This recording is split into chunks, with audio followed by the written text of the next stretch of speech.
is controlled by Steinhoff, with just over 50% of the shares in issue. The company's operational brands include Bradlow's, Joshua Dorr, Morkel's, Russell's, Hi-Fi Corp and Incredible Connection. Market cap 7.4 billion rand, price to earnings ratio of 8.2 and a dividend yield of 7.2%. So the story gets even more complicated. Unpack it for us. Okay, well, time for a deep breath and to calm down for a minute. I mean, this is, again, one of South Africa's kind of industrial stories. We know David Sussman, who is the CEO and executive chairman of JD Group, has been with this operation for a long time. It's the old Joshua Dorr business. Remember the Bear family that sold it on and it got put together. So that group of brands you speak of are really businesses that are very familiar to us from the high streets around of the country. And it's really been in that space of selling household goods, basic household goods on credit, okay?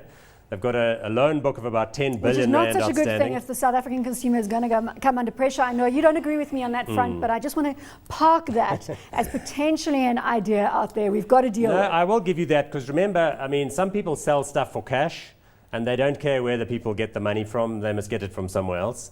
But guys like this really sell normally upwards of around 70% of the items on credit. And as you well know, if the item is priced at X thousand rand, what the customer eventually pays is X plus a lot, because the rates of interest are quite high and so on and so forth. And the quality of the business they can write is always a function of where we are in the business cycle.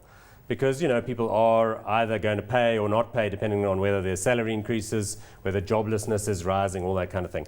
Bit of a patchy track record, you'd have to say. But look at where it's trading now. That's got to be either a value manager's dream or a no-go area. What do you say? Look, there are a couple of additional issues to put on the table. They have had some management changes. So remember, David Sussman brought in Grattan Kirk as a new management kind of player. And then Grattan Kirk left. And then Grattan left. The financial director. I director. liked Grattan Kirk, by the way. Yeah, I like Grattan too. But it's very solid.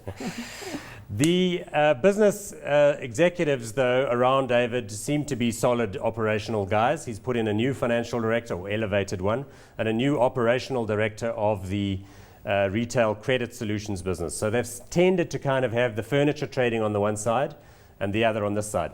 However, I think the Steinhoff thing does bring a new dimension, because Steinhoff owns 50% of it.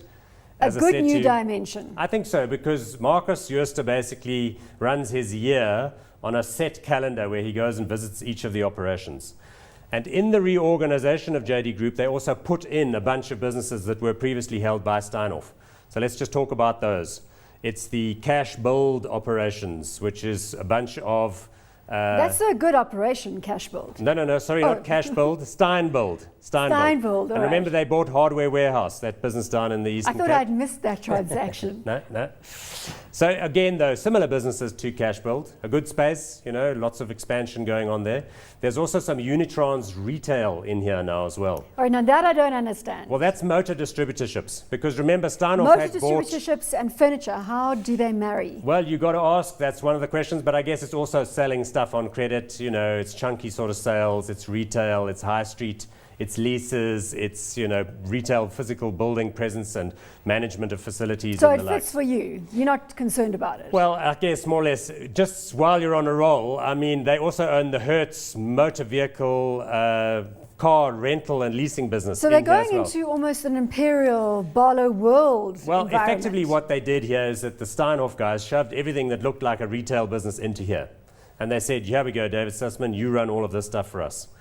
But that's probably a bit of a sideshow. The real issue here is, will the credit issues that currently face lower income customers in this country abate, get worse, go away, and accordingly, is this stock attractive or not? So where does that leave us? Hot or not on JD Group? I'm going to go with not hot for now. I think that space is Are you concerned about the tricky. South African consumer? Not particularly, but I don't think these guys are in a particularly compelling position in that environment either. All right, so we're not hot on JD Group. Look, they may be saved by their Incredible Connection business or their Hi-Fi Corporation business coming to the fore, but for the moment, I'm going to say at this price level, a bit iffy. It has moved up a bit.